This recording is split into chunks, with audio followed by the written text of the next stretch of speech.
The Sacramento-San Joaquin Delta is a charming and picturesque blend of small towns, farmland, historical sites, ports, and marinas. California's two biggest rivers, the Sacramento and the San Joaquin, entwine in the delta before discharging to San Francisco Bay. Fresh water mingles with salt water, creating the largest estuary on the West Coast. The delta is home to 500,000 people and provides habitat for more than 300 species of wildlife, 29 of which are threatened or endangered. The fertile peat soil produces $700 million annually in crops such as asparagus, pears, corn, grain, sugar beets, and tomatoes. And the delta's ecosystem supports the commercial salmon industry of the entire West Coast. The delta was once a vast marshland covered with tules and teeming with wildlife. Settlers, lured at first by the gold rush of the mid-1800s, built levees to drain and reclaim the land. They began farming the highly organic soil with great success. Today, the delta has 57 leveed island tracts and 700 miles of sloughs and winding channels. Although most of the delta's original habitat is gone, wild vestiges remain. Chinook salmon still migrate through the delta. Sandhill cranes return each autumn. Delta smelt are found nowhere else in the world. And splittails spawn when rivers spill over floodplains. Nearly half of the water that flows from northern and central California mountains continues through the delta and out to San Francisco Bay. The rest is used by people and farms. The delta is also the hub of the state's water distribution system. The water supply for one of the largest farming regions in the world, the San Joaquin Valley, and a vital piece of the California economy. 25 million Californians in the Bay Area, Central Valley, and Southern California rely on water delivery infrastructure in the delta. Much of the nation's domestically grown fresh produce comes from water that flows through the delta. But the delta is in trouble. Many species of delta native fish are in serious decline. Their populations suffer from habitat loss, pollution, competition, and predation from non-native species, poaching, and entrainment at the pumps in the South Delta. The pumps pull water from the delta, a major fish nursery, resulting in losses of fish at the diversions. The pumps also change flow patterns in delta channels, which may confuse migratory fish. To mitigate for this, these fish are collected and must be trucked back to their natural migration pathways. Trouble also looms for the cities, businesses, and farms that depend upon water from the delta. Under endangered species laws, pumping at federal and state water delivery systems has been curtailed frequently in recent years to protect salmon and delta smelt. Compounded by California's periodic droughts, these pumping restrictions can diminish water deliveries dramatically. In 2009, a drought year, some irrigation districts received only 10% of their water supply. Such cutbacks cost jobs as farmers abandon their crops. In cities and suburbs, districts struggle to find replacement sources of water.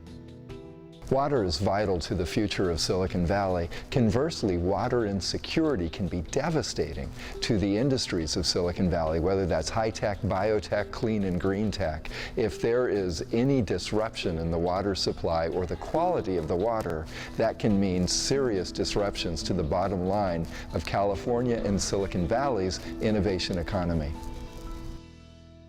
The delta's unique man-made topography makes total water supply disruption a real threat. The levees in the delta are old and fragile. Earthquakes, climate change, and subsidence conspire to threaten levees further. Many islands are actually sunken below sea level and rimmed by vulnerable levees.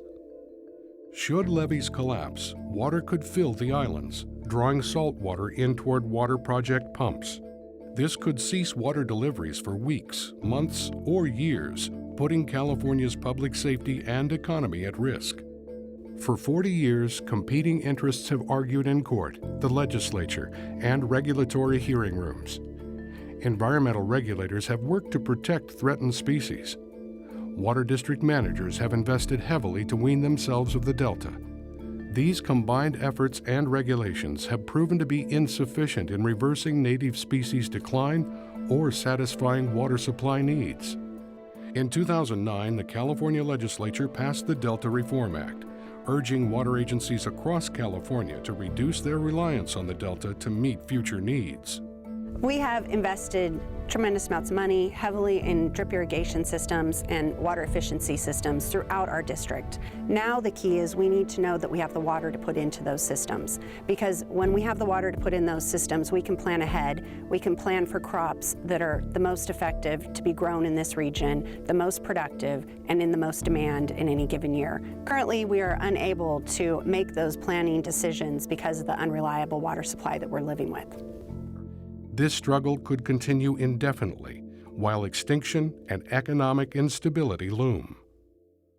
Or Californians could take a different approach, one that both reverses the decline of native wildlife in the Delta and stabilizes the amount of water people can rely upon. Underway since 2006, the Bay Delta Conservation Plan takes such an approach.